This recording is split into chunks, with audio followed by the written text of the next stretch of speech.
Shalom sahabat yang diberkati Tuhan, bersyukur kita bisa berjumpa kembali di kanal ini yang saya beri tema pada hari ini adalah cinta kuat seperti maut. Yang terambil dari Kidung Agung pasal 8 ayat 5 sampai ayatnya yang ke-7. Saudara, firman Tuhan berbunyi begini. Siapakah dia yang muncul dari padang gurun yang bersandar pada kekasihnya? Di bawah pohon apel kubangunkan engkau, di sanalah ibumu telah mengandung engkau, di sanalah ia mengandung dan melahirkan engkau. Taruhlah aku seperti materai pada hatimu, seperti materai pada lenganmu, karena cinta kuat seperti maut, kegairahan gigi seperti dunia orang mati. Nyalanya adalah nyala api seperti nyala api Tuhan. Air yang banyak tidak dapat memadamkan cinta. Sungai-sungai tidak dapat menghanyutkannya. Sekalipun orang memberi segala harta benda rumahnya untuk cinta, namun dia pasti dihina. Bapak Ibu Saudara, tentu ayat ini tidak asing bukan bagi saudara dan saya. Cinta kuat seperti maut. Di dalam janji pernikahan ada disebutkan dalam sebuah klausul bahwa sampai maut memisahkan kita. Saudara, janji ini atau klausul ini tentu diambil berdasarkan Kidung Agung pasal 8 ayatnya yang ke-5 sampai 7 ini.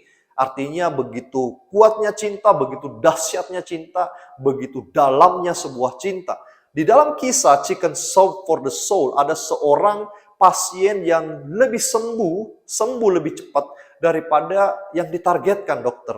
Dokter itu bertanya pada dia, kenapa engkau bisa sembuh lebih cepat daripada waktu yang kami targetkan? Pasien ini berkata dengan enteng sambil tersenyum, wajah gembira. Dia berkata bahwa karena cinta. Jadi ketika dia sakit, istrinya datang di sana, anak-anaknya datang, sahabatnya datang untuk membagi cinta mereka kepada sang pasien. Sehingga pasien lupa akan sakitnya dan dia memiliki semangat yang dibangunkan kembali, sebuah kegairahan kembali.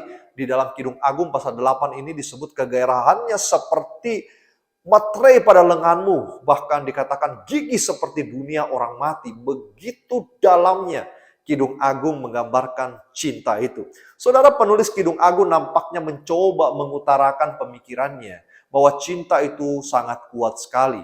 Sebelum memasuki ayat ke-6, ia lebih dulu menyatakan di dalam ayat ke-5, diibaratkan ketika sang perempuan melihat pohon apel dan mengingat bahwa di sanalah dia membangunkan kekasihnya. Cinta itu berbicara tentang menempatkan seseorang di dalam pikirannya secara berulang-ulang. Apa yang terus-menerus ada di dalam pikiran kita menunjukkan apa yang paling kita cintai.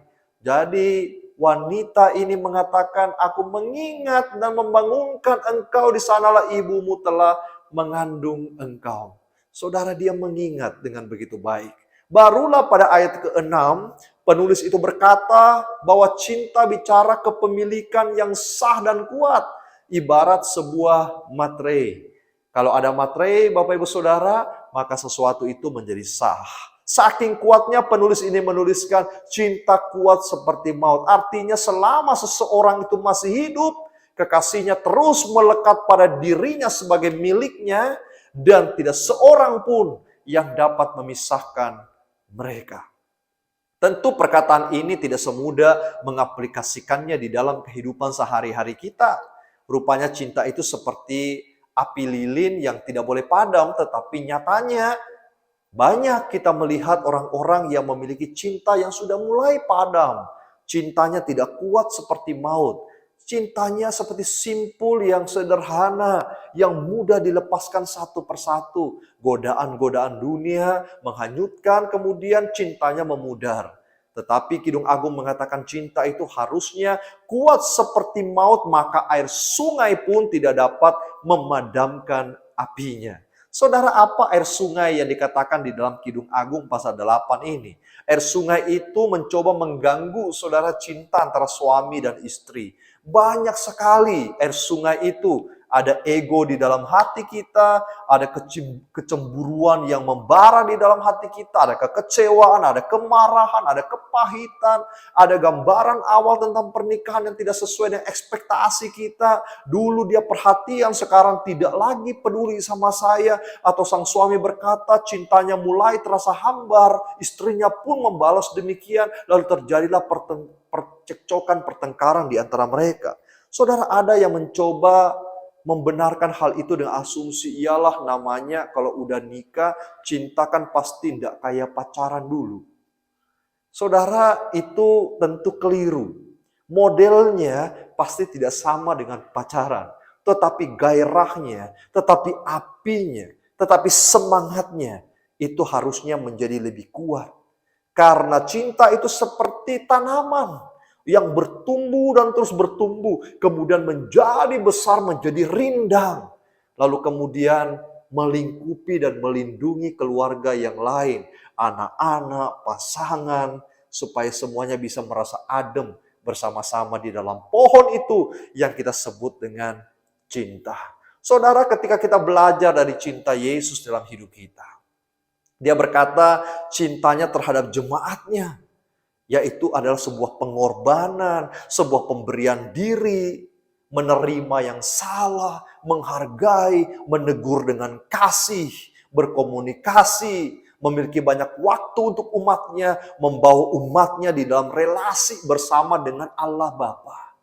Jadi pasangan yang cintanya kuat seperti maut adalah pasangan yang sedang berproses terus-menerus untuk menjadi dan memiliki simpul cinta yang tidak mudah lepas. Bahkan air godaan dimanapun tidak dapat menghanyutkan semua itu. Saudara, keluarga Kristen yang baik adalah keluarga Kristen yang belajar memiliki agape, yang diterapkan di dalam kehidupan keluarganya, di dalam kesetiaan, di dalam takut akan Tuhan. Cinta kepada keluarga berarti membawa keluarga kita kepada Tuhan. Yosua pernah berkata, aku dan seisi rumahku akan memilih Tuhan. Saudara, Dave Rover, seorang veteran perang Vietnam yang selamat dari ledakan bom di sana. Wajahnya itu penuh dengan luka-luka. Ketika di tenda, di kemah itu, istrinya datang lalu mencari yang mana suamiku. Dan dia, Bapak Ibu Saudara, bisa mengetahui suaminya lewat tanda lahir yang ada di tangannya. Maka dia periksa satu persatu suamiku yang mana. Lalu kemudian dia sampai kepada satu pribadi dan dia cek, ini adalah suamiku. Saudara, dengan wajah yang hancur, suaminya di dalam hati tidak berani menyebut nama istrinya. Tetapi dia berkata, waduh, aku pasti ditinggalkan sama istriku. Aku beda lagi dengan dulu. Aku sudah menjadi orang yang cacat. Maka dengan suara yang pelan dia berkata, istriku maafkan saya. Saya tidak ganteng lagi. Saudara, istrinya memegang tangan sang suami. Dia berkata, kapan you pernah ganteng? Dari dulu saya menikah dengan kamu. Kamu tidak pernah ganteng. Suaminya pun tertawa dan istrinya pun tertawa. Dan dia berkata, yang membuatku cinta kepadamu bukan wajahmu, tetapi karena aku memang mengasihi engkau dengan seluruh hidupku dan keberadaanmu. Saudara, cinta kuat seperti maut tidak melihat penampilan. Cinta kuat seperti maut tidak melihat perubahan fisik pada pasangan kita. Cinta kuat seperti maut, Bapak Ibu Saudara, adalah cinta yang tidak tergoyahkan dengan pergumulan sekalipun kesalahan pada pasangan kita. Cinta kuat seperti maut akan terus membuka diri untuk mengampuni.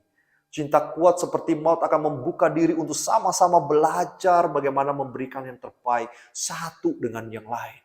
Cinta kuat seperti maut adalah cinta yang menyerahkan seluruh kehidupannya kepada rencana dan apa yang Tuhan inginkan. Cinta kuat seperti maut itu adalah cinta yang bersama-sama bergandengan hati dengan pasangan kita untuk datang tundukkan diri di bawah kebenaran firman Tuhan. Saudara, kalau kita punya Tuhan, kita punya cinta kuat seperti maut. Kalau kita punya cinta kuat seperti maut, air laut, air sungai yang diibaratkan sebagai pencobaan dunia ini tidak akan pernah menghanyutkan kesetiaan kita terhadap pasangan kita. Saudara, Tuhan Yesus memberkati keluarga saudara. Tuhan memberkati.